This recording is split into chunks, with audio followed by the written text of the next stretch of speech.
की मुलाकात, दो दिलों की टकराहट और एक नई कहानी का जन्म। ये कहानी है अनीशा और विवेक की, जो एक बार की मुलाकात में एक दूसरे के लिए खिंचे चले आए। अनीशा एक चुलबुली लड़की थी जिसे किताबें पढ़ना और संगीत सुनना बहुत पसंद था। विवेक एक शांत स्वभाव का लड़का था जिसे कला और फोटोग्राफी में दिलचस्पी थी। दोनों एक दूसरे से बिल्कुल अलग थे, फिर भी उनमें एक अजीब सी समानता थी। ये सब तब हुआ जब दोनों एक साहित्यिक समारोह में मिले।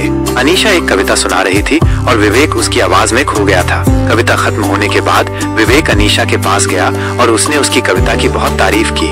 इसी मुलाकात से उनकी दोस्ती शुरू हुई। दोनों दिन रात बातें करते थे। वे एक दूसरे के बारे में सब कुछ जानना चाहते थे।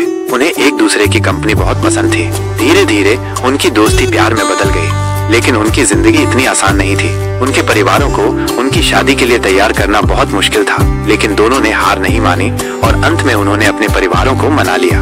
आज अनीशा और विवेक बहुत खुश हैं। वे एक दूसरे के साथ अपनी जिंदगी का आनंद ले रहे हैं। उनकी कहानी हमें ये सिखाती है कि प्यार किसी भी रूप में हो सकता है और इसे पाने के लिए हमें कभी हार नहीं माननी चाहिए।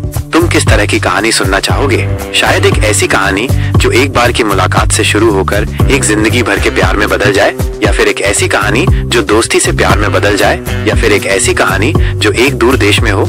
मुझे बताओ और मैं तुम्हारे लिए एक खास कहानी लिखूंगा। एक बार की बात है, एक छोटे से शहर में आकाश और अनीता नाम के दो युवक युवती रहते थे।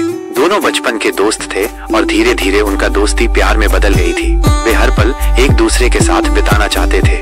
आकाश एक प्रतिभाशाली चित्रकार था और अनीता एक मधुर आवाज वाली गायिका।